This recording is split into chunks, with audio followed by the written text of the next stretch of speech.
Dave, you start us with an opening statement. Let's take some questions. It's good to see you guys. Good practice today.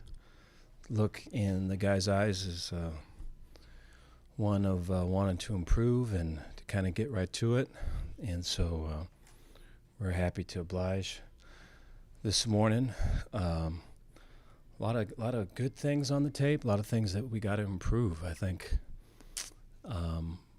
we've got players that have really high character and really strong care factor, and have sacrificed a bunch to get into this position, have given up, and have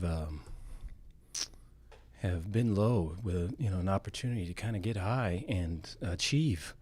And so to be in a position like this, they fight for it, and I think you saw that fight in that win. What you're not seeing is collectively 11 guys doing what they're supposed to be doing on any specific play, and we have to clean that up. What we're doing now is not sustainable. So we got a good opponent coming in. It's a coach I've known for a long time, a lot of respect for.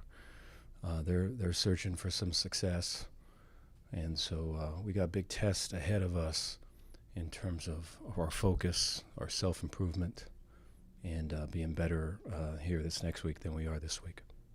Take any questions you guys got.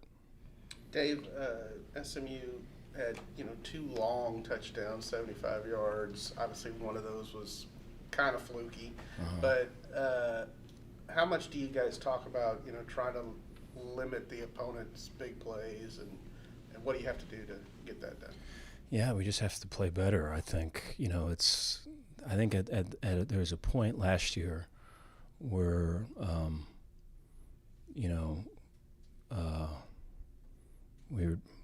I know the energy when you ask that question, that I feel that too, and I probably crossed a line last year with that, and so you have to kind of correct what's correctable and be positive and try to build to the next thing, because otherwise your emotions can take the best of you. It's a hard line to walk.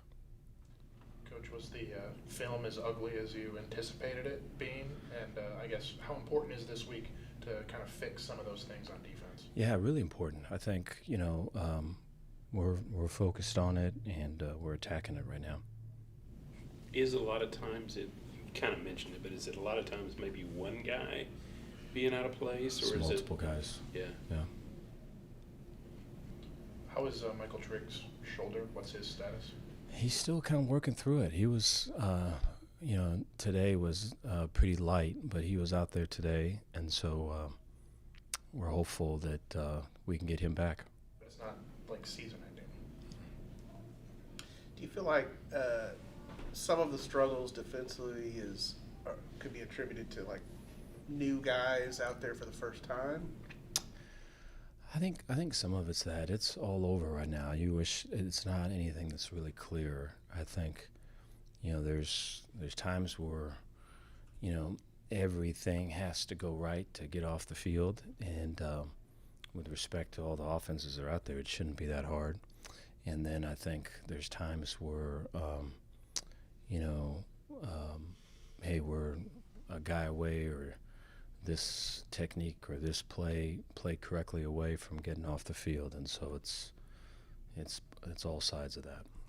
You mentioned you've known Chris Hatcher for a long time. Just where does that relationship start, and what are you kind of expecting from a team led by him? They've played some bigger schools really well in the past, and I think they come out all guns a firing. And so there's gadgets and tricks and reverses and fakes and you name it. And so it's a lot to prepare for. I was at Delta State. I think it was 2006, 2007. It was one of those years, and we played Valdosta State, and he was there. Dave, you mentioned the other day it's always nicer to try to fix some of the ugly things after a win, obviously. How do you feel that energy in the building right now? I mean, are guys excited coming off a win like y'all had? I think the training room yesterday was probably happier than it's been. I think I think the meetings today, even in all of the, here's what's got to get fixed. There's kind of a hopefulness and a real strong energy about that too, and I think winning does that. And so, I think sometimes when you're losing, just roadblocks appear. You see the truth, but is it really worth it to go through all of this to get to it? Where I think when you win, the road is opened up again. You're obviously going to respect every single opponent that you play, but does a game like this kind of give you an opportunity to maybe hone in on some things and really try to fix things, or is it just like every other game? Yeah, I mean, there's a couple of years ago we played. It was the first game of the year, and we played someone, and I don't know if we respected them as well as we should. And there's been a couple examples in college football season so far this year of it, and so you have to respect everybody you play. Is that something you talk about with the guys, like maybe some of the past things and what you saw even maybe last week? Correct. Yep. Dave, you went a lot with 2 down linemen with Jackie out most of the game. How did that come about? How do you come up with schemes like that maybe aren't in your playbook?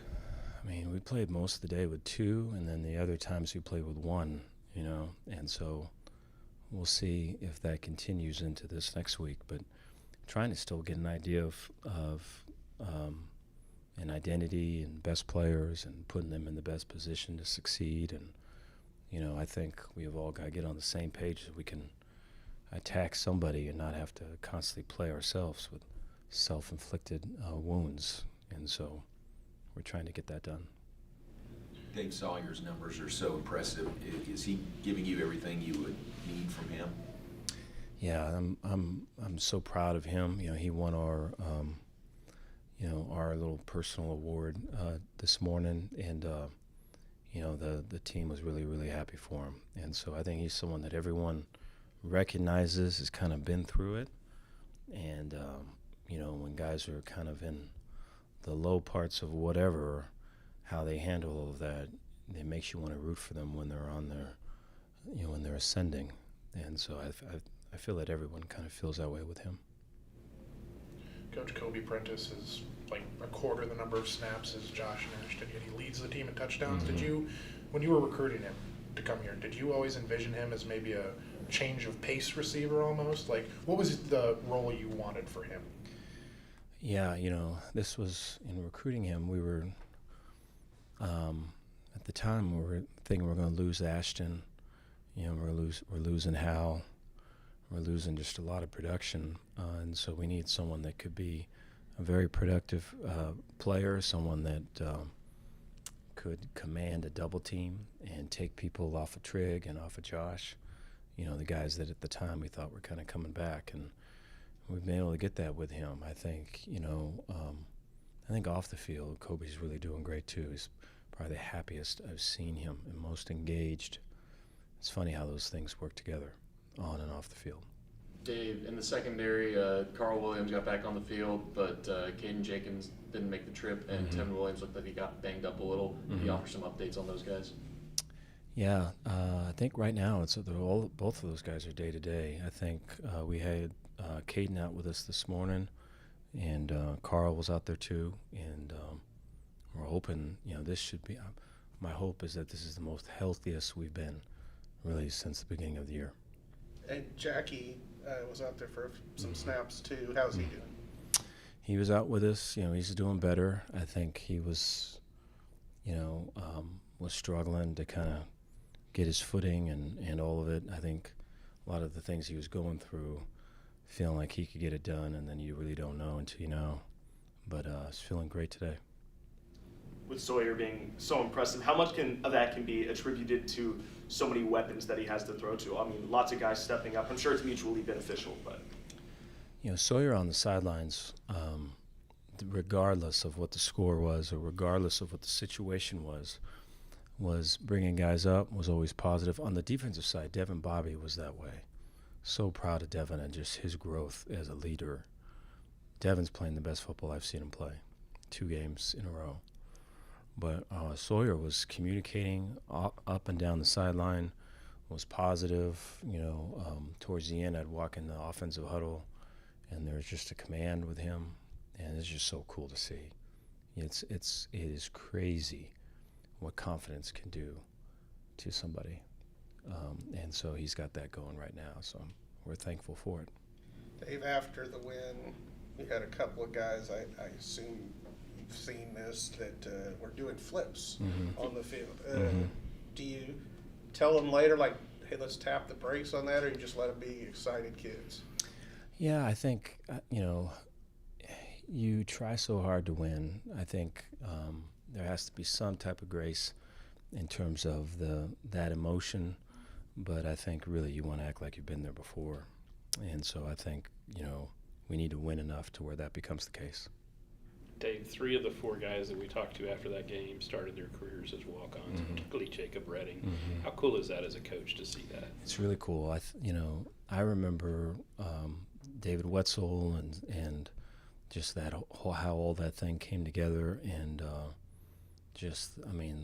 what Jacob is now is, you could see, that's who he was then. Just like so eager, so wanting to please, wanting to do it right, wanting to be a part of, wanting to wear the jersey and wear the colors and be so proud and representative of everything that Baylor is. And so for someone like that to kind of fight through all the adversity that comes with being someone like that is just really cool. So many players have talked about Michael Trigg's unique personality and how much that means to the team. How would you describe Michael Trigg as a person off the field? I think he's growing. Yeah, I give him credit. I think it's hard. I think it's hard to trust people. I think it's when you haven't really trusted people, I think it's hard. It's very hard to do that. I think that's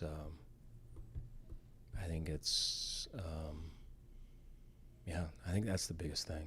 I think he hasn't really trusted a bunch of people, and he hasn't allowed people to see him, and so he's doing that now, and he's the best he's ever been, and so that's really, really cool. Dave, a couple more guys got banged up, Colton Price and DK Kalu. How are they doing at this point? We were with us this morning. I'd say day to day. The DK might be a little bit further off than Colton, but I think there's an opportunity for both. Dave, that was obviously a competition in camp with the kickers. What gave Connor the edge, and then how much confidence did you have in him putting him out there with the game on the line? Yeah, he his kicks during practice and when we've manufactured, it matters most. We're kind of the separator, and he's anything that we could kind of come up with to kind of put pressure or spotlight on, or any type of adversity we could create. He walked right through all of that, and with some amazing, long distance kicks, and so him having that opportunity, I think everyone on the sideline really confident about what he was about to do. So happy for him. Okay. Thank you, Dave. Thank you, guys.